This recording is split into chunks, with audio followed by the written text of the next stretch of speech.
aquello tan, para mí, cruel, que saber que un chiquilín no aprendió lo que tenía que aprender y como no es mi hijo le hago una guiñada y lo paso de año para llenar los registros. Una normativa, una comunicación desde la ANEP que flexibiliza el pasaje de grado, se baja los mínimos aceptables en la calificación para el egreso, por ejemplo, en bachillerato. Obviamente que es traumático una repetición. Es mejor repetir y aprender que llegar a los 13, 14 años y darnos cuenta de que no tenemos las herramientas básicas. La exigencia es obligatoria para los liceos públicos y no lo es para los privados.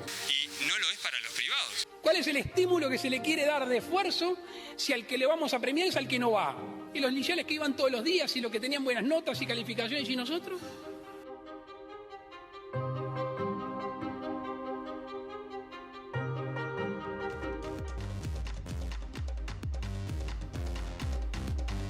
Buenas tardes, bienvenidas, bienvenidos a la edición central de MBD Noticias. ¿Cómo estás, Wilmar? ¿Cómo andas, Natalia? Bueno, el gusto de recibirlos una vez más para compartir este martes que está cargado de noticias, ¿no? Sí, bien cargado. Mucha cosa para compartir, Vamos a tener mucho, vamos a tener entrevistas en piso y si te parece empezamos por Dale. uno de los temas que ha impactado a nivel mundial porque el mundo alcanzó los 8.000 millones de habitantes según los datos que publica hoy la CEPAL, la Comisión Económica para América Latina y el Caribe. Esta cifra es 4 veces mayor a la de 1927.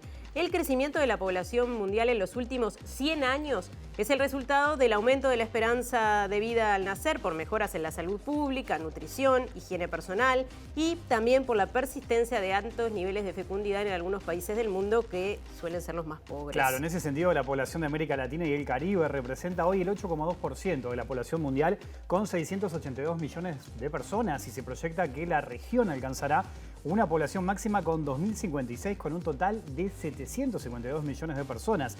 La región es caracterizada por una rápida transición demográfica que hizo que pasara de altos niveles de mortalidad y fecundidad en los años 50 a bajos niveles en ambas variables en la actualidad. Naciones Unidas proyecta que la población mundial alcanzará los 9.000 millones en 15 años y 10.000 millones en 2058. Bien, tendremos el desarrollo de esta noticia y más. Exactamente, hay mucho más y lo compartimos en los títulos. Los homicidios aumentaron 17,2% en los últimos 3 meses, informó el Ministerio del Interior. Declaró el ex jefe de la custodia presidencial, investigado por nuevos delitos. Su defensa no descarta un acuerdo con la Fiscalía. El expresidente Mujica denunció persecución hacia funcionarios de la administración pública por no pertenecer a la coalición de gobierno. Los cirujanos pediátricos se declararon en conflicto y denunciaron riesgo asistencial por falta de especialistas en el interior. Danilo Astori presentó renuncia al Senado y recibió elogios de todos los partidos políticos. Frente Amplio plantea preocupación por nuevas funcionalidades del sistema de vigilancia Guardián, porque las interceptaciones se pueden realizar sin una orden judicial. PIT-CNT realizó una multitudinaria movilización con paro en contra de la reforma del sistema de jubilaciones. Organizaciones denuncian hambre y violencia de niños y adolescentes en Uruguay. Plantean acuerdo político para mejorar la situación de los más vulnerables. Fiscalía de Colombia anunció que buscará la imputación del uruguayo Andrés Betingo Sanguinetti en la investigación realizada por el entramado de corrupción de la multinacional brasileña Odebrecht. La demanda laboral se redujo 3% en octubre con respecto al mes anterior. El expresidente Donald Trump anuncia hoy su candidatura para las elecciones de 2024. Situación crítica tras ola de misiles rusos en Ucrania y bombardeo en frontera hacia Polonia.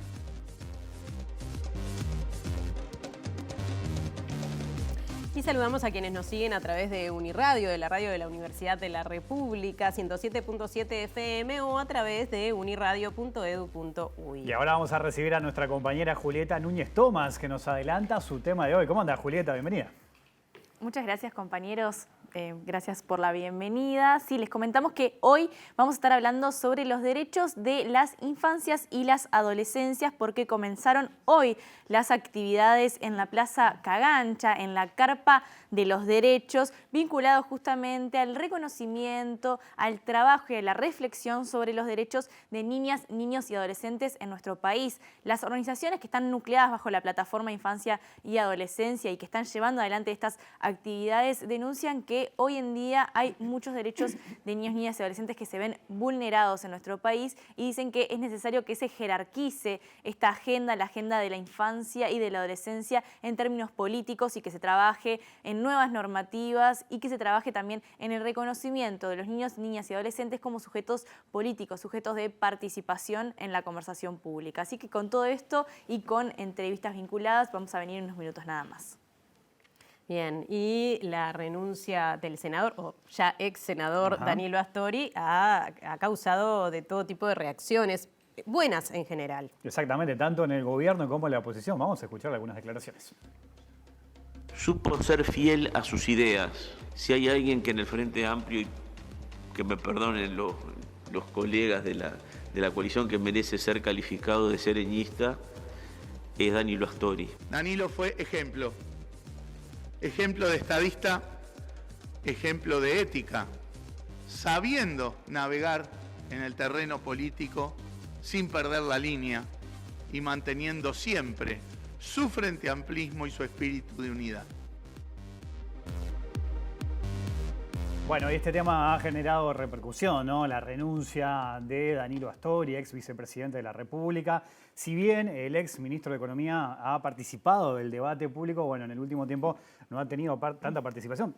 También formado parte de distintos programas, acá se lo ha podido ver y escuchar en TV Ciudad, pero bueno, hoy tomó esta decisión, ¿no? Sí, desde el inicio de la legislatura en 2020 tuvo distintos problemas de salud y por eso debió tomar licencia. Su lugar, ahora que se efectiviza esta renuncia, va a ser ocupado por José Carlos Maía, integrante de su sector político. Montevideo, 15 de noviembre del 2022. Señora Presidenta de la Cámara de Senadores, Beatriz Argimón, por esta vía deseo presentar mi renuncia al cargo de senador para el que me votó la ciudadanía en las últimas elecciones nacionales. He sufrido una infección respiratoria muy compleja que contraje a mediados del 2020 y que generó una disminución relevante de mi capacidad física, además de la necesidad de someterme a complicados tratamientos a lo que he tenido que dedicar mucho tiempo y esfuerzo. Consciente de haber sido electo para ocupar el cargo, he venido dedicando mucho tiempo y energía para superar las limitaciones aludidas y lo sigo haciendo actualmente. Tengo asistencia profesional que me orienta en esta tarea. Aunque lentamente he logrado avanzar, no me resulta posible asegurar cuándo podría alcanzar los niveles de recuperación que exige el trabajo de una banca en el Senado, aspecto que conozco bien por haberlo desarrollado durante muchos años. De acuerdo con las normas en vigencia al respecto, se me permitió dedicar todo este esfuerzo de recuperación concediéndome licencia en las oportunidades en las que he sido convocado para participar en tareas del cuerpo. Este apoyo resultó esencial para que me resultara posible dedicarme a las múltiples tareas de la recuperación. Sin embargo, a esta altura de este largo proceso, no podría asegurar su culminación en un plazo razonable, y amparado por las normas reglamentarias al respecto, por las que he tomado la decisión de presentar esta renuncia, lo que hago con mucho dolor, porque aún teniendo en cuenta las circunstancias comentadas precedentemente, mi trabajo en el Senado desde 1990 y el ejercicio de su presidencia entre el 2010 y 2015 me enriquecieron mucho y me permitieron desarrollar un aprendizaje fundamental en mi vida política. Por esta razón, esta experiencia está atesorada en el fondo de mi corazón y desde allí agradezco profundamente a los compatriotas que la hicieron posible. Pero el dolor no me llevará a dejar de ser un actor político. Estoy viviendo un cambio de escenario, pero no de la razón que inspira gran parte de mi vida y que no es otra que la de dedicarme con la mayor intensidad a construir con mis compatriotas un Uruguay próspero, equitativo, abierto y hospitalario, para los jóvenes que ya están ocupando lugares destacados en esta trayectoria.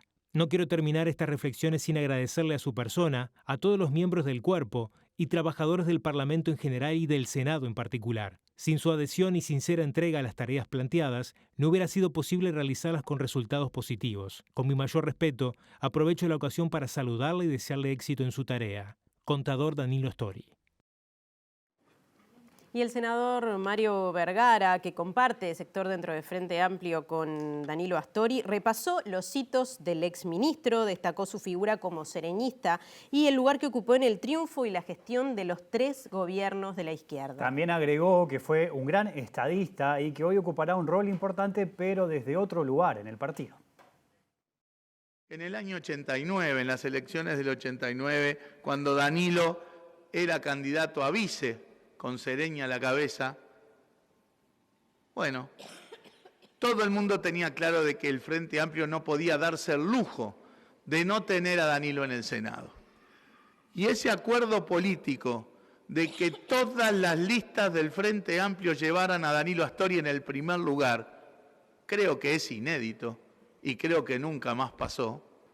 Danilo fue fundamental para el triunfo y, por supuesto, para la gestión de los gobiernos. Danilo fue pilar de una orientación progresista de nuestros gobiernos. Fue pilar del énfasis en el crecimiento con equidad. Fue pilar, junto con Sereñi, cuando decía miremos la mañana siguiente, de gobernar con la visión en el futuro. Danilo fue ejemplo de estadista, ejemplo de ética, ejemplo de compromiso, ejemplo de dedicación y trabajo. Había que verlo, Danilo, preparar las interpelaciones cuando era ministro. Ejemplo de carácter, que mantenía su firmeza con sus ideas, sabiendo navegar en el terreno político sin perder la línea y manteniendo siempre su frente amplismo y su espíritu de unidad. Mientras tanto, el senador de Cabildo Abierto, Guillermo Domenech, dijo que Astori fue uno de los grandes políticos del siglo XX y comienzos del siglo XXI. Entre las anécdotas que repasó el senador fue que su esposa fue secretaria del exministro de Economía y en ese marco lo resaltó como una persona de bien. Y debemos decir que esta renuncia que hoy presenta nos genera una cierta emoción. Danilo Astori ha llenado toda una época de la política nacional y ha sido uno de los grandes políticos del siglo XX y de comienzos del siglo XXI. Nadie puede negar la importancia de Danilo Astori como arquitecto de la política económica del Frente Amplio durante los 15 años de gobierno de esta fuerza política. Supo ser fiel a sus ideas y supo ser fiel a ideas que también expresó con tanto brillo el general Sereñi. Si hay alguien que en el Frente Amplio, y que me perdonen los colegas de la coalición, que merece ser calificado de sereñista, es Danilo Astori. Era un hombre que jamás perdía la línea, al que nadie le puede reprochar no haber actuado como un caballero. Danilo Astori es no solo un gran docente, un gran político, sino también, al margen de que coincidamos o no con sus ideas, una persona de bien. Y eso es lo que debemos reconocer por sobre todas las cosas. Muchas gracias, Danilo Astori. Bueno, cambiamos de tema. El Ministerio del Interior presentó hoy las cifras de delitos en Uruguay del semestre, este último, comprendido entre julio y septiembre. Sí, se desprende que los homicidios aumentaron un 17,2% en el último trimestre. Si se compara el último trimestre, julio, agosto, septiembre, con el año anterior, hubo 95 homicidios frente a 81. En julio se registraron 37, en agosto 35 y 23 en septiembre. Si se lo compara con 2020, hubo un aumento de 20,2%. De los 95 homicidios, 54 fueron en Montevideo, seguido por Canelones con 16 y San José con 4. La mayoría de Montevideo fueron en la seccional 17, con 11 homicidios en la zona de Casaballe. El resto de los delitos registraron bajas. En el último trimestre hubo 6,3% menos de hurtos comparado con el año anterior, misma cifra que en rapiñas, y hubo una baja de 0,9% en violencia doméstica. Abigueato registró una baja de 12% según las denuncias. Hubo 25.855 hurtos, 5.507 rapiñas, 9.043 casos de violencia doméstica y 316 casos de abigueato. Si se compara el periodo de enero a octubre de 2022 con el de 2019, hubo un aumento de 3,8% en homicidios y de 3,1% en violencia doméstica. El resto de los delitos bajan. Hurtos un 18,4%, rapiñas 22,8% y abigueato 38,3%. Para el ministro Heber hay mérito en la baja de los 4 delitos y aseguró que la mayoría de homicidios son vinculados al delito. El dato mata relato. Si antes subían todos los delitos subían, algún mérito debemos de tener en la conducción de la policía, que la policía está actuando en que de los 5 delitos importantes, 4 de ellos bajan. Y cuando sube el de homicidio, nosotros tenemos una explicación, porque, vuelvo a decir, el 75% de los homicidios que se dan es producto de enfrentamiento de territorio y disputa entre bandas. ¿Por qué? Porque hay menos droga, porque hay menos dinero, hay menos bocas y por lo tanto se disputan entre ellos de una forma espantosa, ¿no? Realmente que llama la atención y que sorprende a la opinión pública y a nosotros mismos. Momento ahora de nuestra primera entrevista. Sí, siguiendo en el tema, Julieta Núñez Tomás recibe a un representante de la Asociación de Funcionarios Policiales de Maldonado. Así es, compañeros, muchas gracias. Y como la seguridad pública es un gran tema, y esto no solamente hablan las autoridades, es que recibimos a Julio Pereira, secretario general del Sindicato de Funcionarios Policiales de Maldonado. Julio, ¿cómo estás? ¿Qué tal? Muchas gracias por la invitación. Gracias por venir. El sindicato realizó recientemente una denuncia frente a la Comisión Interamericana de Derechos Humanos contra el Estado uruguayo por la utilización de chalecos vencidos. Contanos, explícanos por qué tomaron esta decisión y qué repercusiones esperan a partir de esto. Desde nuestro sindicato entendemos que agotamos la vía interna, presentamos varias denuncias, tanto a nivel de la Institución Nacional de Derechos Humanos desde el 2021, y este año presentamos la denuncia en Fiscalía contra las autoridades del Ministerio del Interior. Entendemos que se está poniendo en riesgo la vida de los policías. No se dio una respuesta rápida en el 2021 con la resolución de la Institución Nacional de Derechos Humanos sugiriendo al Ministerio del Interior que regularizara a la brevedad esta situación. Nuevamente se repite en el 2022. Hay más de 240 chalecos antibalas vencidos en Maldonado. Calculamos que en todo el país debe haber al día de la fecha 10.000. Ya van 3 meses casi de vencidos que vencieron en agosto estos chalecos. Hay un seguro de vida que tienen los policías a través del Banco Seguro del Estado. La policía llega más rápido a los hechos delictivos. Estamos viendo la incautación de armamento con un alto poder de fuego que nos preocupa, por tanto no podemos tener a los policías con los chalecos antibalas vencidos y una falta de omisión, y entendemos por parte de las autoridades del Ministerio del Interior, ya que todos los meses se hace un relevamiento de los chalecos antibalas, por lo tanto tiene la información mensual el Estado, el Ministerio del Interior, cuándo van a vencer. La duración es de 5 años. Durante 5 años, todos los meses, se relevan los chalecos y consideramos que no puede ser la situación que se está dando hoy en día, que los policías están con chalecos antibalas vencidos. ¿Y qué respuesta tuvieron de las autoridades? Porque me imagino que esto ya lo conversaron anteriormente con el Ministerio del Interior. Sí, el Ministerio nos dijo en septiembre que habían hecho una compra y que venían en camino. Pero en septiembre ya tenían un mes de vencidos los chalecos que vencieron en agosto. Estamos ya a fines casi de noviembre y no han llegado los chalecos.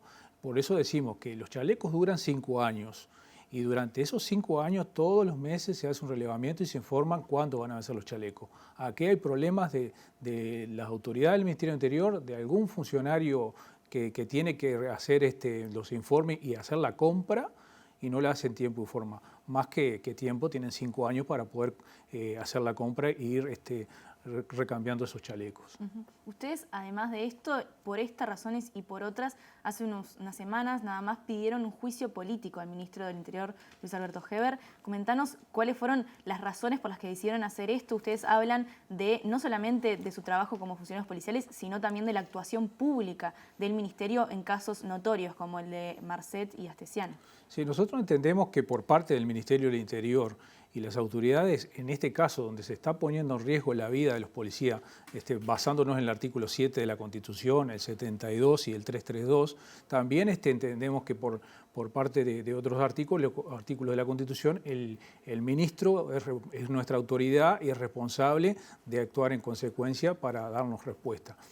En el caso precisamente de los chalecos apuntamos ahí. Pero bueno, en materia de seguridad pública nosotros consideramos que está la seguridad en una situación muy difícil. El narcotráfico se ha apoderado de los barrios, hay bocas por varios lugares en todo el país, se ha apoderado, ha tomado el control de las generaciones más jóvenes, chicos de edad escolar y terminando la escuela y liceales que están trabajando para esta gente, cuidando las bocas cuando llegan los policías, que nosotros nos arrimamos en algún móvil policial, porque aparte de ser dirigentes sindicales, nosotros trabajamos en las seccionales, andamos en los móviles, ingresamos a lugares, a barrios conflictivos, y vemos que cuando nos ven ingresar empiezan los silbidos para alertar a la gente que está en las bocas, que está ingresando la policía. Y a esa gente se le paga un monto, una cifra mensual para estar cuidando esas bocas.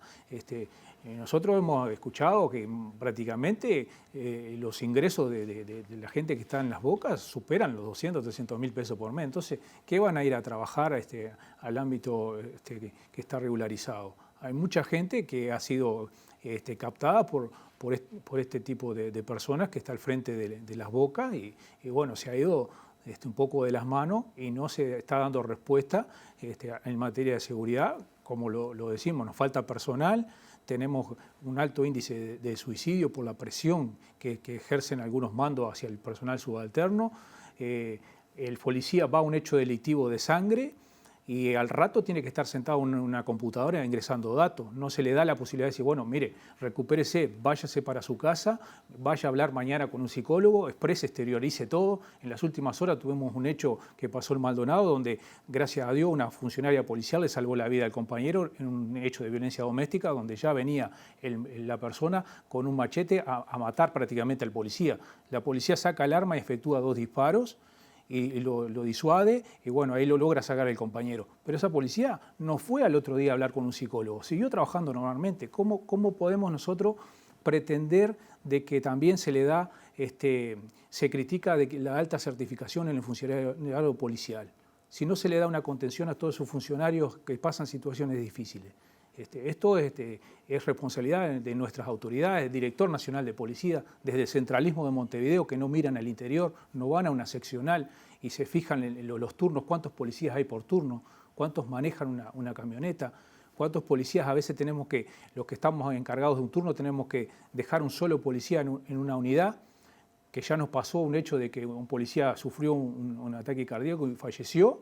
Y fueron y se enteraron porque empezaron a llamar por teléfono y no contestaban y mandaron un móvil y había fallecido el policía ahí en ese lugar, un solo policía. Entonces, la situación no es tal como la muestran a veces desde Montevideo. Hay que ir al lugar y ver la realidad cuál es, y destacamos el trabajo que hacen nuestros compañeros poniéndose al hombro de la institución y solucionando problemas de todo tipo, porque como lo decimos, estamos en esa primera línea y vemos la situación problemática en los barrios, familias que pasan situaciones difíciles, y hacemos cosas que a veces van más allá de nuestro trabajo, buscando canalizar y mediar con otras instituciones para darle soluciones a veces a madres de familias que están con 3 o 4 niños y a veces están en la calle. Y bueno, todas cosas que hacemos que no nos corresponde y el Estado no está presente. Y en materia de seguridad, lo decimos, esto está cada vez más difícil. Llueve en los campos del Uruguay la droga, la cocaína, porque estamos viendo que la tiran desde avioneta, surgen generaciones que se pierden por cuestiones de que terminan siendo desenterradas de algunos barrios, como estamos viendo últimamente, que son jóvenes, aquellos que van a trabajar el día de mañana, pero bueno, han sido captados por el narcotráfico. Ustedes han criticado, además de cuestiones vinculadas a la seguridad pública, también las decisiones que se tomaron desde esta gestión de incorporar en cargos jerárquicos a policías que ya estaban retirados. Esto también tiene consecuencias en el terreno de la seguridad. Comentanos en qué estado está eso actualmente y qué consecuencias tiene para ustedes estas decisiones que se tomaron al comienzo de esta gestión. Eso para nosotros fue perjudicial porque se retiró del circuito laboral a jóvenes que estaban ingresando, que estaban trabajando en seccionales, haciendo un buen trabajo, y se reincorporó a gente que estaba ya retirada, que se formó de otra manera. Muchos de ellos ya no están trabajando porque han tenido algún tipo de problema de salud, ya se han retirado. Eso no tuvo éxito en su momento, allá por el año 2000. Ahora se vuelve a implementar por un compromiso político y tampoco está dando resultado.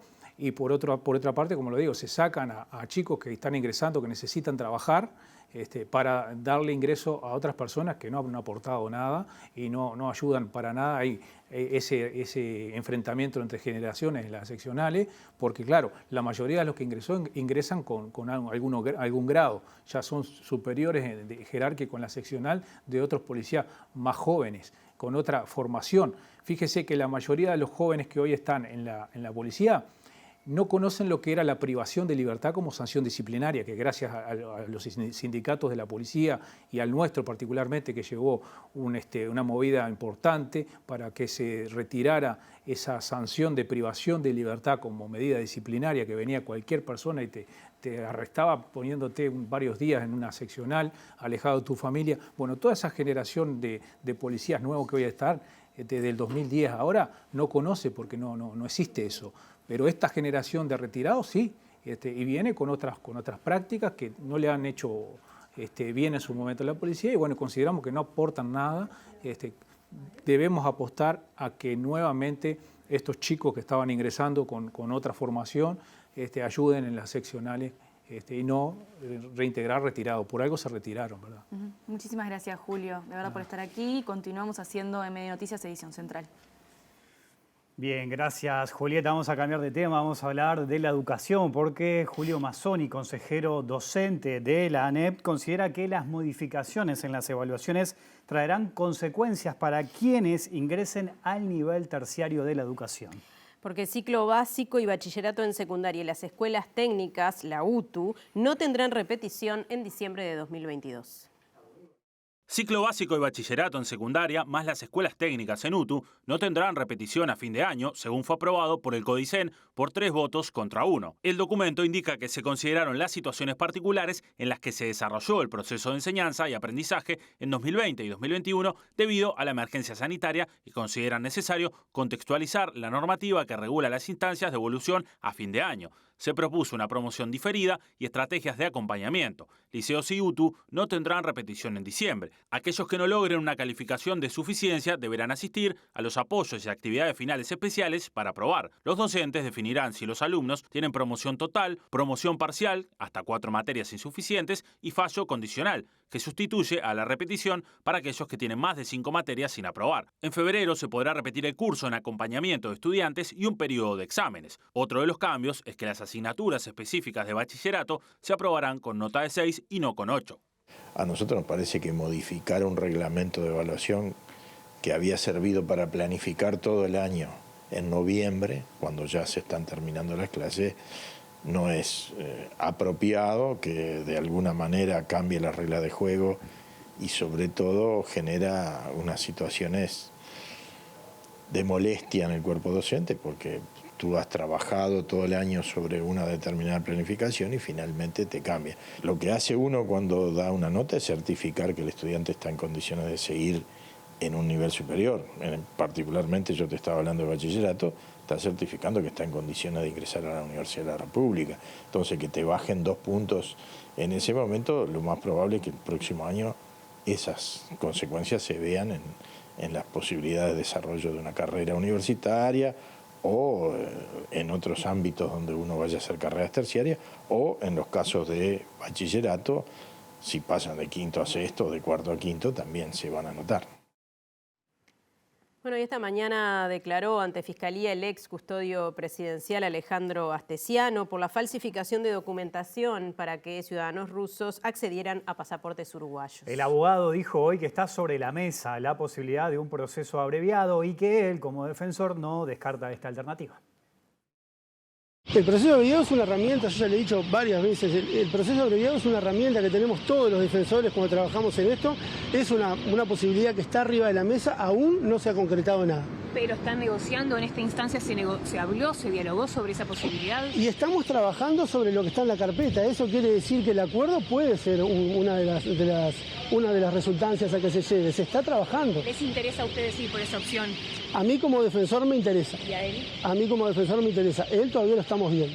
Todavía lo estamos viendo. Usted sabe que el acuerdo abreviado, entre las condiciones que tiene, significa aceptar la totalidad de los hechos. Y sobre eso, discúlpenme, pero no les puedo aportar más de que estamos trabajando sobre qué es lo que vamos a hacer. ¿Cuál de los 3 delitos él reconoce? ¿Reconoce alguno? No, en eso estamos trabajando. Puede haber, lo que sí le puedo decir es que puede haber de los 3 delitos que se le imputan, alguna que haya más o menos prueba. Y sobre eso es la línea de lo que estamos. De ahí, de la prueba que tiene Fiscalía, de la prueba que está en la carpeta, es lo que nos lleva a decir si hacemos un acuerdo o si usamos la herramienta del acuerdo como opción válida. A partir del traslado que él tuvo en el INR, ¿qué cambió para él? Se dijo que había sido por un tema logístico. ¿Usted no lo pidió? ¿Estuvo de acuerdo con ese cambio? Esta defensa no pidió ese cambio, el INR tiene esa potestad, no nos dice a los defensores cuándo va a cambiar a nuestros defendidos, es una potestad legal que tiene el INR de poder cambiar a las personas privadas de libertad, o sea que no tengo mayores comentarios sobre eso. Comparte recinto con otra persona que también es investigada por mismos hechos. ¿Usted sabe si han tenido en algún momento algún contacto? Yo tengo entendido que no comparte el recinto. Sí puede compartir la unidad, pero no el recinto. O sea, lo que yo entiendo es que no comparte el recinto. Momento de nuestra segunda entrevista. Ya le damos paso a Natalia. Bien, Wilmar. Hoy fue día de paro general parcial convocado por el PIT-CNT y por eso estamos recibiendo al presidente de la Central Obrera, Marcelo Abdala. Bienvenido. Buenas tardes, es un gusto para mí estar aquí. Bueno, en primer lugar, tengo que preguntarte cuál es la evaluación que se hace desde el PIT-CNT del paro y de la movilización convocada esta mañana desde la explanada de la universidad hasta el Palacio Legislativo. Bueno, yo estoy convencido que fue una gran movilización.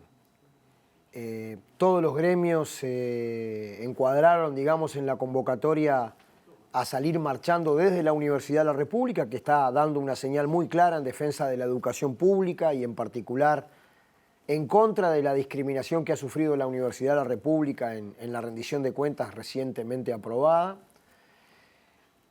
En una movilización amplísima que mientras estábamos transitando por Fernández Crespo hacia el Palacio Legislativo había más de 11 cuadras de compañeras y compañeros de todos los gremios, en un lugar muy amplio, en la explanada de la circunvalación del Palacio Legislativo, que es un lugar amplísimo y se llenó, se colmó de gente, y en donde principalmente, además de todas las cuestiones que tienen que ver con la organización de una movilización pacífica, digamos, encuadrada en los horarios establecidos, la gente pudo participar, pudo volver en hora a su lugar de trabajo, en donde pudimos ubicar una referencia que si no la ubica el movimiento obrero es muy difícil que aparezca, digamos, de una voz crítica, contraria a este proyecto de reforma que nosotros no le decimos de seguridad social, sino de reforma jubilatoria que recorta derechos. Así que estamos muy conformes, muy contentos con la movilización y además es una movilización que no queda cerrada, que abre todo un proceso de diálogo con el pueblo para que la gente sepa en verdad cuál es el proyecto que está en juego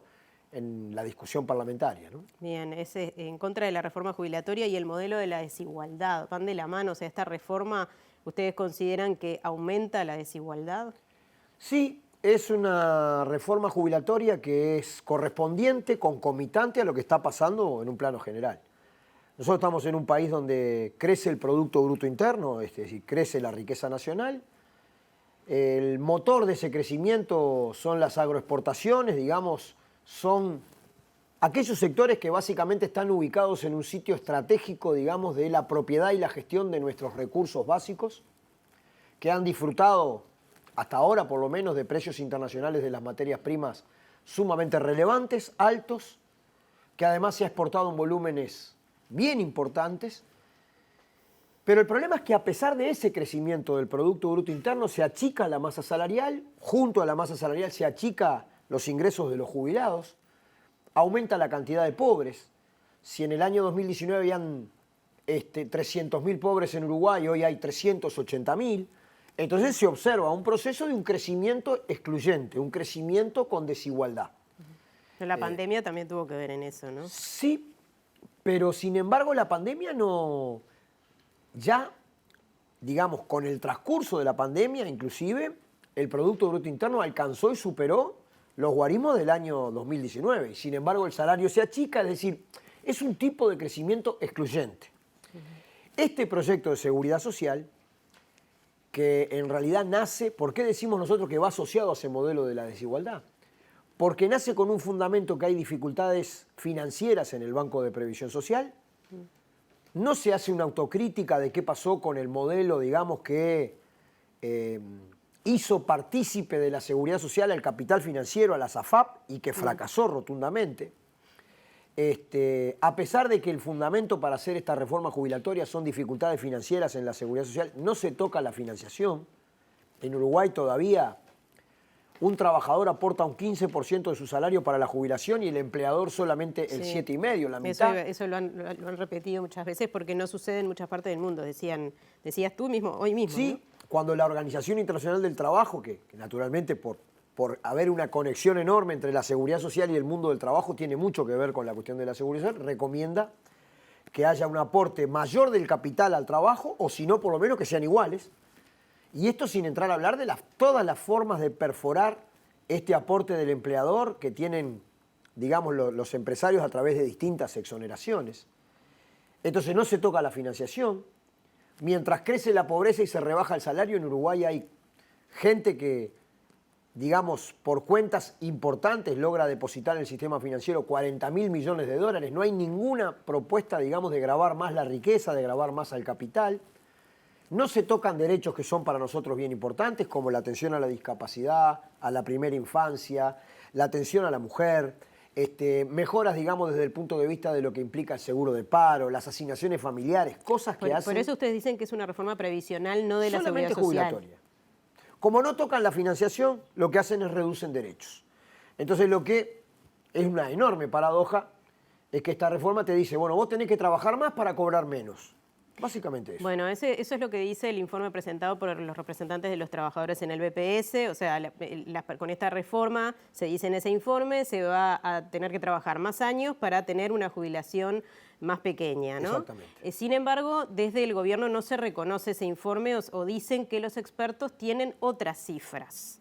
Nosotros desafiamos públicamente al Poder Ejecutivo a debatir técnicamente por qué el movimiento sindical dice que esta reforma te eleva la edad de jubilarte, te eleva los años de trabajo. Es muy poco probable que la gente entre los 60 y los 65 años pueda mantener un empleo adecuado. Se cambia la forma actual, digamos, de elegir cuál es la mejor manera de liquidar tu jubilación, porque tú podés elegir hoy entre los últimos 10 años o los mejores 20. Esto cambia a los mejores 25, con esto hay una chique, digamos, en el promedio. Otra cuestión que cambia es que, en definitiva, en qué situación tú estás entre los 60 y los 65, si tenés la obligación de seguir trabajando. Ahí, evidentemente, que tú vas a tener dificultades, porque no está fácil mantener el trabajo hasta esa edad. Y bueno, en definitiva, en las proyecciones que hicimos nosotros, en todos los, digamos, niveles salariales, y cuanto más tiempo hacia el futuro, más aún, terminan cobrando menos jubilación. Hicimos un cálculo, digamos, que para un trabajador que hoy esté ganando un promedio de 40.000 pesos mensuales, un salario medio, digamos, en el actual régimen jubilatorio, con 60 años de edad y 30 de trabajo, se jubila con un aproximado de 30.000. Con este nuevo régimen se va a jubilar con un aproximado de 22.000.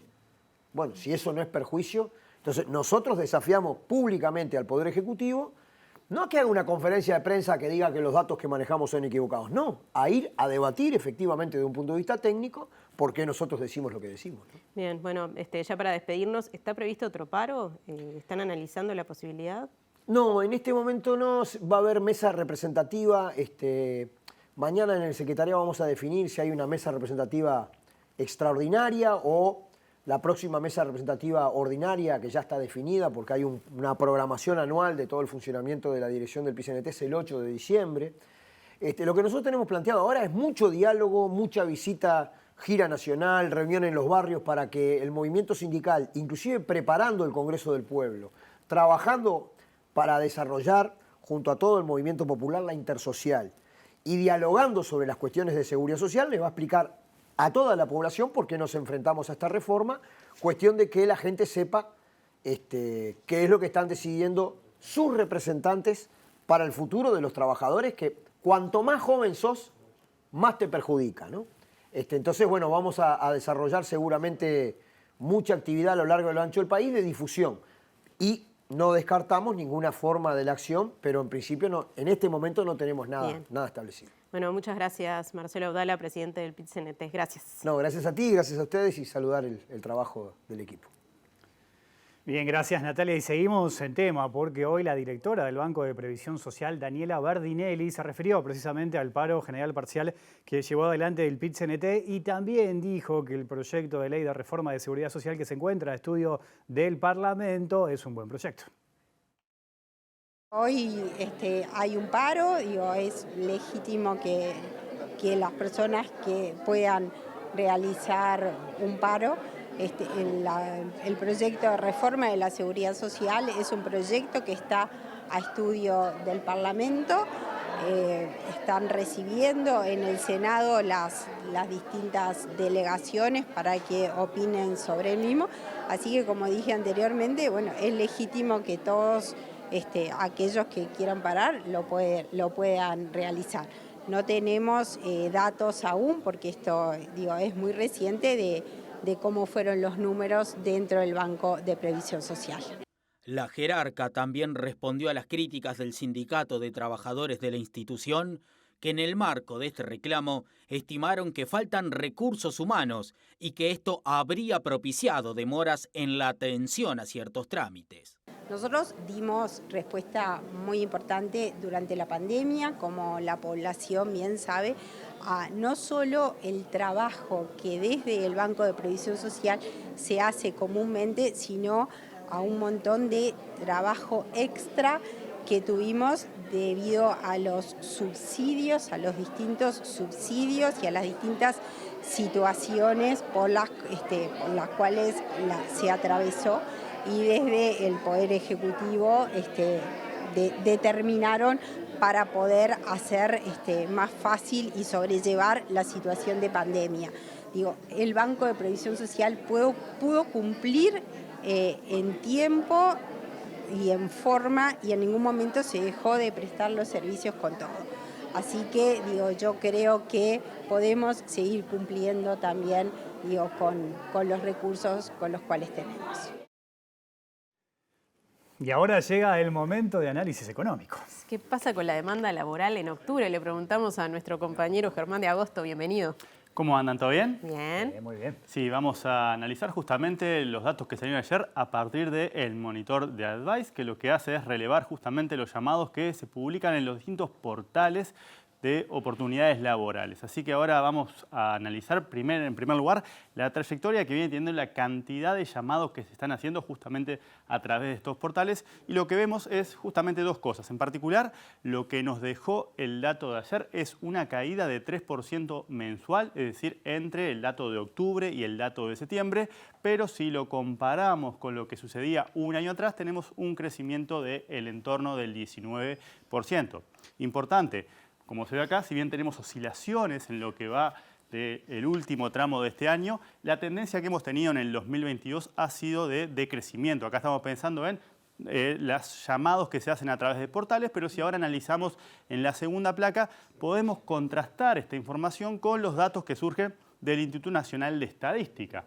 ¿Sí? Esto sería una aproximación a la variación del empleo mensual. Esto no está exento de dificultades, dado que los datos mensuales siempre tienen estacionalidad. Acá se la estamos quitando y estamos calculando la variación de los empleos mensualmente. Y lo que vemos son claramente dos patrones distintos. Tuvimos una recuperación importante de puestos de trabajo en el 2021, en particular en la segunda mitad, y lo que estamos viendo en el correr de este año es un retroceso del empleo. Por eso lo que tenemos son caídas mensuales en términos de la cantidad de puestos laborales, ¿sí? Importante, esto está marcado así porque está fuera de escala. ¿Qué quiere decir que esté fuera de escala? Que es tan profunda la caída que tuvimos en marzo del 2020, básicamente fue cuando se abrió un agujero negro, ¿sí?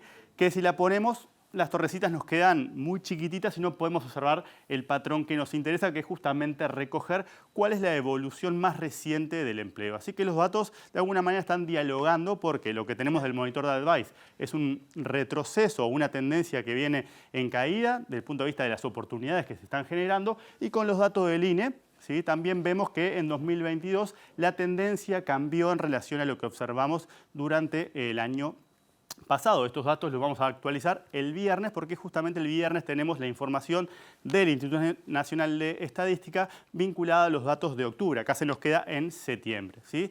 Ahora vamos a meternos en algunos datos, volviendo al monitor de Advice, para analizar la composición de esos llamados. Y eso es lo que tenemos en la próxima placa.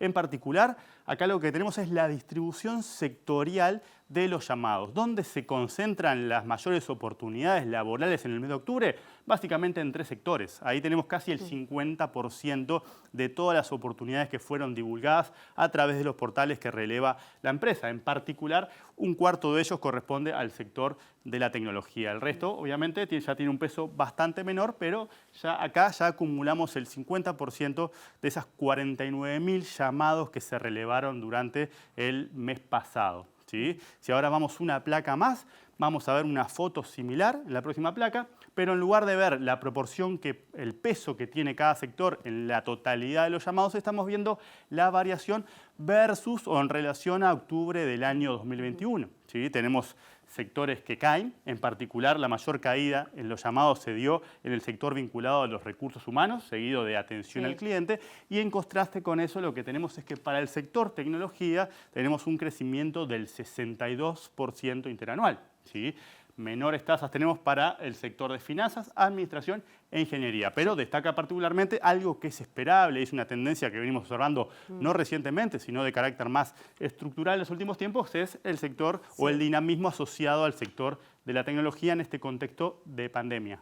Sí, no, que llama la atención el turismo, ¿no? O sea, que haya bajado con respecto al año pasado, que fue, se supone, más afectado ese sector por la pandemia. Sí, acá estamos viendo, todavía estamos recogiendo datos de octubre, probablemente esa tendencia pueda cambiar en los próximos meses, donde efectivamente vamos a estar recogiendo un mayor dinamismo, entre comillas, mayor dinamismo pensando en el año pasado, pero de vuelta, es un sector muy afectado y que no esperamos que revierta la situación, dado que si bien ya no están operando las barreras sanitarias que dificultaron hace 2 años y el año pasado, porque generan bastantes todo el año, inconvenientes, exactamente, lo que tenemos es una situación muy desfavorable en relación a la situación de Argentina. ¿Sí? Obviamente que eso lo vamos a seguir recogiendo. Acá estamos mirando esa foto que todavía puede estar reflejando con algo de rezago lo que va a pasar en la próxima temporada turística. ¿Sí? Si ahora vamos una plaquita más, nos vamos a poder meter en otros aspectos vinculados a la demanda laboral. Esto es lo que vemos en la próxima placa y tiene que ver con los llamados que hay, por ejemplo, en el caso del sector público. ¿Sí? Acá nos metemos, Advice lo que hace es separa y analiza, bueno, dentro del sector público o dentro de llamados al empleo público, ¿sí? De vuelta, estamos pensando en lo que está publicado en los portales. Lo que tenemos es que estos 2 sectores, que son educación y salud, concentran el 75% de las oportunidades que se generaron dentro de la órbita del sector público, ¿sí? Que fueron cerca de 300 más o menos los llamados. ¿Sí? Ya con una diferencia importante aparece en tercer puesto la construcción y si seguimos recorriendo la composición de los distintos sectores ya caemos a tasas que son poco significativas. Así que esto con lo que tiene que ver con el sector público. Otra cosa que releva la consultora tiene que ver con, bueno, ¿qué tipo de modalidad están aportando los llamados? El 82% sigue con la tradicional modalidad presencial y hay un 18% que tiene la opción del teletrabajo, el trabajo remoto. Y en particular, dentro de la opción del teletrabajo, lo que tenemos es, de vuelta, es el sector de la tecnología el que pesa más en esa distribución y dentro de ese sector de tecnología, más de la mitad de los llamados justamente ofrecen la modalidad de teletrabajo, un dato esperable, y más de la mitad, casi el 60%, tienen como requerimiento el inglés. Así que esto es un poco lo que se desprende del monitor de Advice, que vamos a poder complementar, o ya lo podemos complementar con los datos que salieron hoy vinculados al seguro de paro. Lo que tuvimos fue una caída de cerca de 6.000 beneficiarios al seguro de desempleo, pero en particular lo vamos a poder contrastar mejor con los datos que conoceremos el viernes asociados al mercado laboral de octubre, pero de vuelta oficialmente a partir de los datos del INE. Bien, ahí podremos conocer qué significa esa caída en beneficiario del seguro de desempleo. Bien, muchas gracias, Germán. Muchas gracias a ustedes. Germán, Bien, y cambiamos de tema. Exactamente, vamos a hablar ahora de otros temas, porque la Intendencia, por ejemplo, hoy lanzó un paquete de medidas para atender algunas de las consecuencias que dejó la pandemia en poblaciones infantiles y en los adolescentes, tanto en materia de educación como también en materia de alimentación. Los anuncios se realizaron en el marco de esta Semana de los Derechos de Niños, Niñas y Adolescentes, de las que nos estaba hablando Julieta y que va a desarrollar en breve, y buscan generar impacto en áreas como la educación, nutrición y situaciones de maltrato y abuso. Verdaderamente estamos en momentos difíciles para la infancia en Uruguay. Más de 1 de cada 5 niñas y niños de 0 a 6 años está por debajo de la línea de pobreza. El año pasado iniciamos un programa contra la malnutrición infantil. Ya van más de 420, se están atendiendo en este momento 420 y pico de niñas, niños y mujeres embarazadas. Y hemos diseñado en conjunto con Facultad de Arquitectura y su área de diseño un kit que estamos trabajando con las familias es un kit lúdico y didáctico para lo que son los buenos hábitos de nutrición. Bueno, y les contamos que 3 inspectores de tránsito fueron agredidos en los últimos 3 días. El sábado pasado una trabajadora en el Chuy, otra el día de hoy en Tacuarembó y hace algunas horas un inspector en Montevideo en la zona de Avenida Liberro. La Intendencia de Montevideo emitió un comunicado en el que repudia el acto de violencia por parte de un conductor hacia un inspector de tránsito y según el comunicado, la comuna ya realizó la denuncia correspondiente junto a los testigos. El funcionario está siendo atendido en el Hospital de Banco del Seguros del Estado. En este marco, la Federación Nacional de Municipales envió una carta el día de ayer dirigida al Congreso Nacional de Intendentes solicitando una reunión de carácter grave y urgente para plantear su preocupación ante las agresiones que han recibido los inspectores de tránsito en todo el país. Además, exigen que el tema sea abordado por el Ministerio de Trabajo. Presenta Mercado Agrícola de Montevideo, en el corazón de un barrio donde late la ciudad. Mercado de Historia, Mercado de Historias. Bueno, momento de hablar de derechos de niñas, niños y adolescentes. Exactamente, y es por eso que ahora Julieta va a desarrollar este tema. Muchísimas gracias, compañeros. Así es, esta es la Semana de los Derechos de las Infancias y las Adolescencias y se están organizando una serie de actividades aquí en Montevideo que impulsa una plataforma, la plataforma justamente Infancias y Adolescencias en Uruguay. Hay una serie de actividades que se están llevando a cabo, son actividades recreativas para niños y niñas, pero también charlas, mesas de reflexión y de debate sobre la agenda que entienden que es necesario priorizar desde estos colectivos que desde hace muchos años vienen trabajando en la temática de la infancia y de la adolescencia. ¿Por qué esta semana? Bueno, porque el 20 de noviembre de 1989 fue cuando se celebró la Convención sobre los Derechos del Niño, hoy en día actualizado como Derechos del Niño, Niña y Adolescente, y se cumplen 33 años de eso y esta plataforma que fue creada recientemente en 2020 todavía no había tenido, por la pandemia principalmente, una instancia para poder proyectar, para poder sacar a la luz y hacer público su agenda, su plataforma justamente de reclamos vinculados a los derechos de las infancias y las adolescencias. Entonces aprovechan esta semana, noviembre es además el mes de los derechos justamente por esta convención para poder llevar a cabo estas actividades que desde ya les comento que van de las 10 de la mañana a las 18 horas todos los días y van a estar hasta este viernes allí en la Plaza Cagancha. Vamos a escuchar ahora a Paula Baliato, que es integrante de El Abrojo y también de esta plataforma, explicarnos cuáles son las preocupaciones que tienen con respecto a los derechos de los niños, niñas y adolescentes. Nosotros como país tenemos un tema estructural en relación a la infancia y la adolescencia. Es el sector más afectado de la sociedad en distintos planos, ¿no? Es el sector más afectado por la pobreza, pero también el más afectado por distintas formas de violencia. Es el sector que tiene menos voz y menos participación en los asuntos de la sociedad, en los asuntos públicos, ¿no? Pareciera que tenemos como el viejo paradigma de que se empieza a existir cuando seas grande, ¿no? Todos crecimos con, bueno, espera cuando seas grande. Y ese cuando seas grande es cuando, después de los 18 años.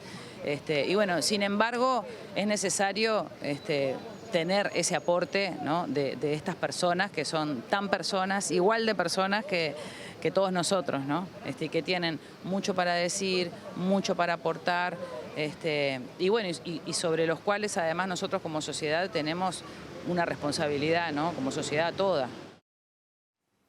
Julieta, ¿en qué estado está Uruguay con respecto a estos derechos de niños, niñas y adolescentes? Bueno, actualmente hay diferentes agendas en términos legislativos que preocupan a esta plataforma o que preocupan o que entienden que es importante visibilizar, pero sobre todo lo que nos decían, más allá de esto y que vamos a profundizar en unos minutitos nada más con respecto a lo que está sucediendo en términos legislativos con esto, lo que mencionaban es que es importante entender que más allá de la normativa que haya, de las convenciones, que me olvidé decirles que esta convención que hace 33 años que se hizo se ratificó por Uruguay, la ratificó hace 32 años, es decir, que tiene una larga historia lo que tiene que ver con los derechos de los niños, niñas y adolescentes en nuestro país. Más allá de esto, es importante poder visibilizar a niños, niñas y adolescentes como sujetos de derechos, como sujetos de participación, poder darle voz en estas problemáticas que los envuelven y poder solucionar estos problemas que enfrenta nuestro país gravísimos vinculados a la vulneración de sus derechos en conjunto con ellos. Hoy en las carpas se podía escuchar la voz de profesionales, de expertos, también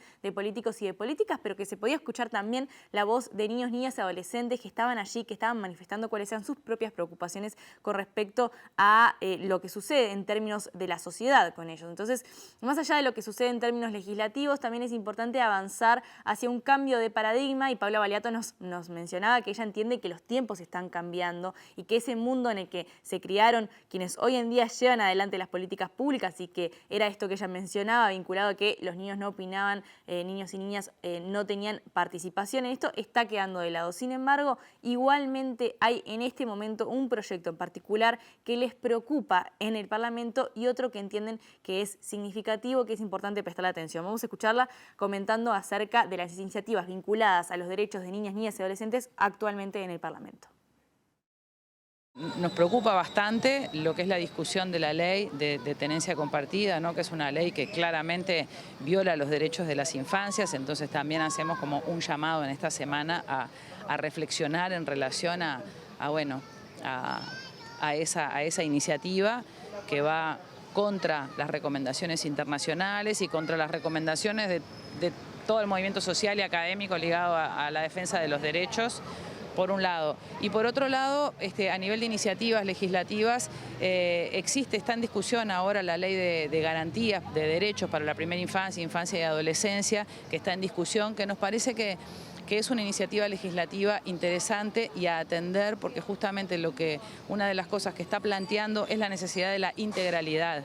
Algo que vemos con preocupación es la descoordinación, ¿no? o dificultad para la coordinación. No hablo de voluntades acá.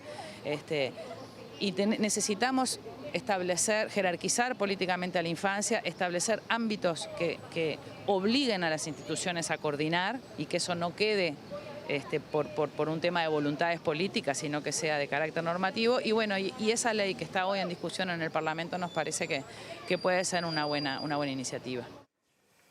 Ahora, Julieta, ¿cuál es la consigna que motiva esta iniciativa? Bueno, si estaban prestando atención, la podían ver allí escrita atrás de Paula. Es ponete a la altura. Y lo que mencionan, y hacen un juego, evidentemente, con la altura de los niños y las niñas, pero también con la idea de que es necesario poder ponerse en sus zapatos y mirar el mundo desde sus ojos para poder trabajar en las agendas públicas vinculadas justamente a la infancia y la adolescencia. Igualmente nosotros le consultamos quién se tiene que poner a la altura de los niños, niñas y adolescentes en nuestro país, qué trabajo es necesario hacer en ese sentido y quiénes están en debe con el sistema de protección justamente de las infancias y las adolescencias, y esta fue su respuesta. El sistema político, en primer lugar, es quien tiene que ponerse a la altura. El sistema político, los parlamentarios, ¿no? El Parlamento Nacional, priorizar en su agenda los temas de infancia y adolescencia, los partidos políticos priorizar estos asuntos, el Estado en general, ¿no? Los distintos organismos, la sociedad toda, las familias, la comunidad. Bueno, creemos que es necesario poner foco en los asuntos de infancia. Nosotros también estamos haciendo como sociedad civil un llamado a poder establecer un gran acuerdo nacional en torno a las infancias y las adolescencias y plantearnos metas de mediano, largo plazo, poder establecer un piso básico de algunas cosas que no vamos a permitir como sociedad, porque bueno, en la medida en que hay un montón de niños que no tienen sus necesidades básicas garantizadas, actualmente, hoy en pleno siglo XXI, hay niños que están en el Uruguay que están pasando hambre o que no tienen un techo digno o que no tienen una atención de salud adecuada. Bueno, eso compromete no solo el presente y el futuro de esos niños en particular, sino de la sociedad en su conjunto.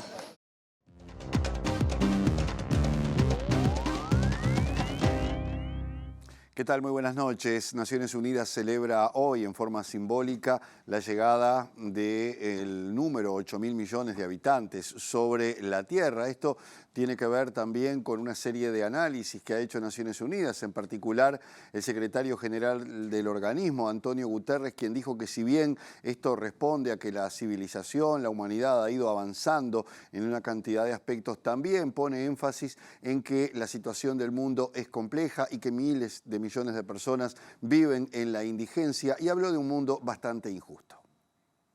La población mundial llega hoy a 8.000 millones de habitantes, una cifra 4 veces mayor que la que había en el mundo en 1927, y la revisión 2022 de las estimaciones y proyecciones de población de Naciones Unidas estima que alcanzará los 9.000 millones en 15 años y los 10.000 millones en 2058, un aumento poblacional que se concentrará principalmente entre los países de ingresos más bajos, especialmente en el África subsahariana.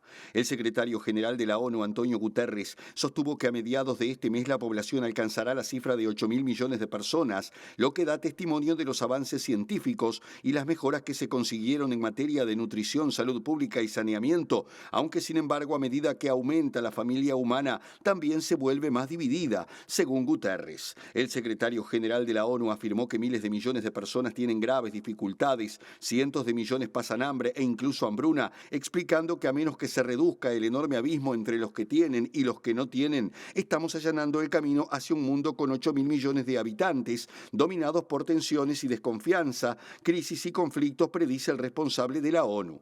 La población mundial alcanzó los 7.000 millones en 2011 y se estima que llegará a un máximo de 10.400 millones en 2100, teniendo en cuenta que el ritmo de crecimiento demográfico mundial está disminuyendo desde la década del 70 y que cayó debajo del 1% por primera vez en 2020, según datos aportados por la ONU.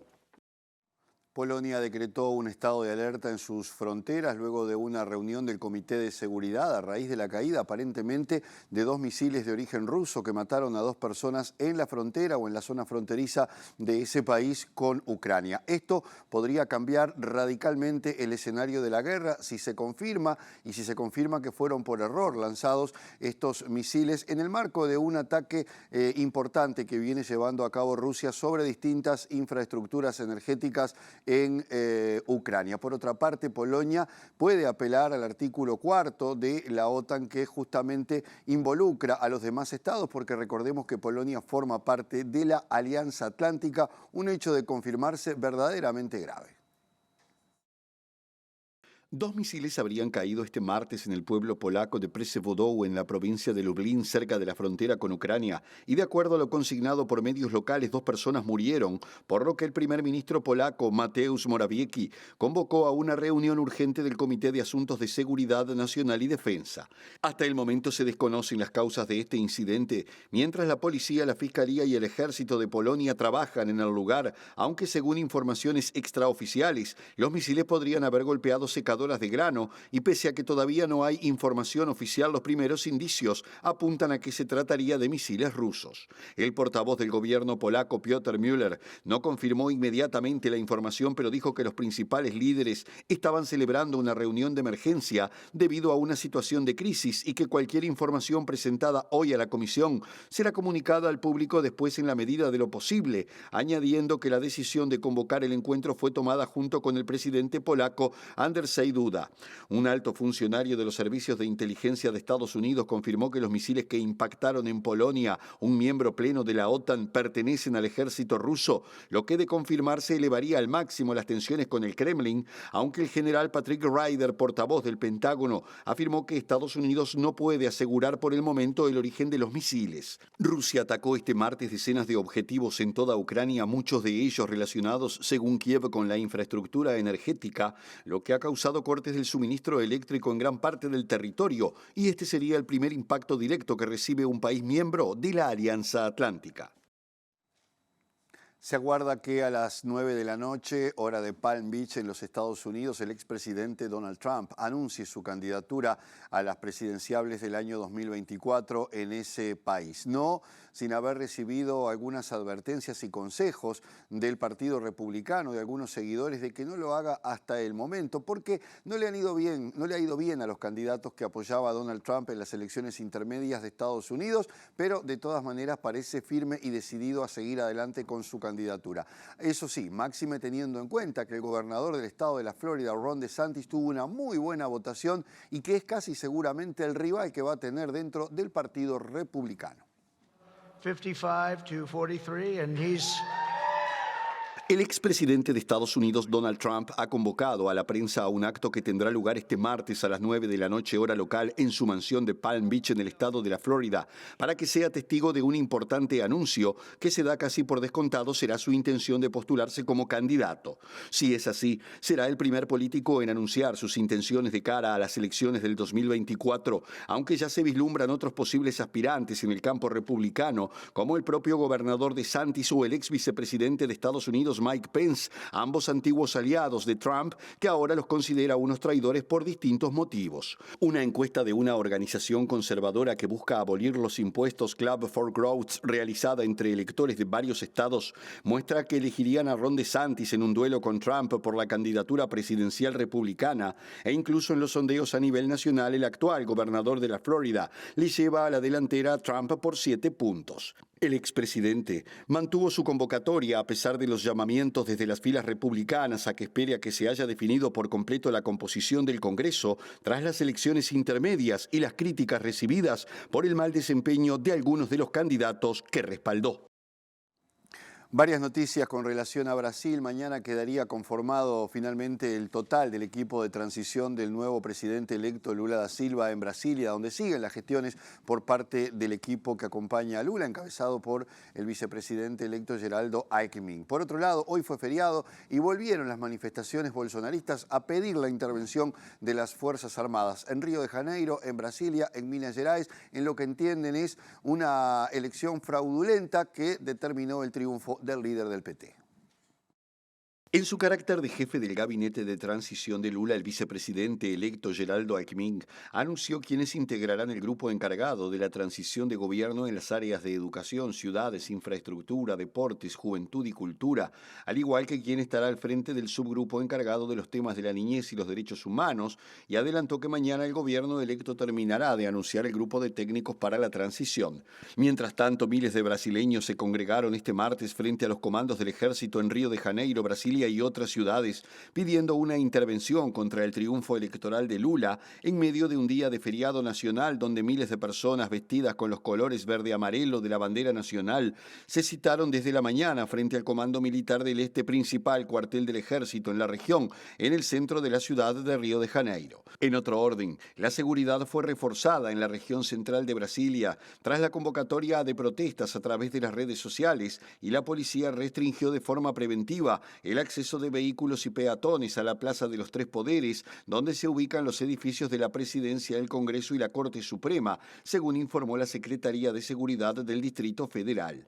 Las manifestaciones denuncian un fraude supuestamente perpetrado con el sistema de urnas electrónicas instalado en Brasil desde 1996 y cuestionado sin fundamentos por Bolsonaro, ya que esa posibilidad fue descartada por numerosos observadores internacionales y un informe de las propias Fuerzas Armadas.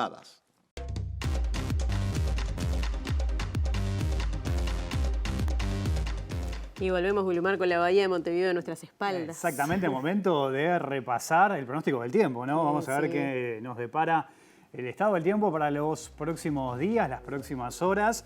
Tendremos mañana miércoles 16 de noviembre, bueno, una mínima de 14 grados y una máxima de 28. Y el jueves 17 de noviembre, 16 grados la mínima, 28 la máxima. Va subiendo la temperatura. Exactamente, va en aumento, porque el viernes tendremos 17 de mínima y 29 de máxima. Estamos, así que, bueno, bien, se viene el calor. Exactamente, el calor va a estar llegando de a poquito. Muy bien, bueno, no se vayan porque ya viene lado B, o sea, él se queda, él no se va. No. Me quedo porque se viene el profesor Carlos de Masi, bueno, a partir de un tema de actualidad, polémica, sobre el retiro, ¿no?, de su bibliografía, de los programas de historia.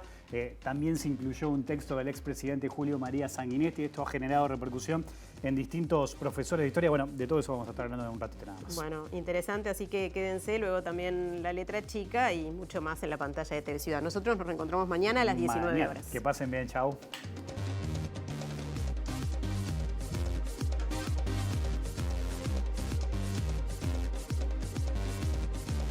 Los homicidios aumentaron 17,2% en los últimos 3 meses, informó el Ministerio del Interior. Declaró el ex jefe de la custodia presidencial, investigado por nuevos delitos. Su defensa no descarta un acuerdo con la Fiscalía. El expresidente Mujica denunció persecución hacia funcionarios de la administración pública por no pertenecer a la coalición de gobierno.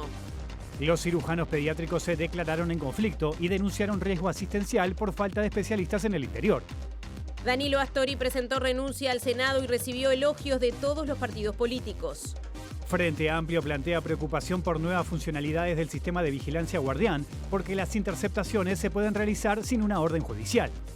PIT-CNT realizó una multitudinaria movilización con paro en contra de la reforma del sistema de jubilaciones. Organizaciones denuncian hambre y violencia de niños y adolescentes en Uruguay. Plantean acuerdo político para mejorar la situación de los más vulnerables. Fiscalía de Colombia anunció que buscará la imputación del uruguayo Andrés Betingo Sanguinetti en la investigación realizada por el entramado de corrupción de la multinacional brasileña Odebrecht. La demanda laboral se redujo 3% en octubre con respecto al mes anterior. El expresidente Donald Trump anuncia hoy su candidatura para las elecciones de 2024. Situación crítica tras ola de misiles rusos en Ucrania y bombardeo en frontera hacia Polonia.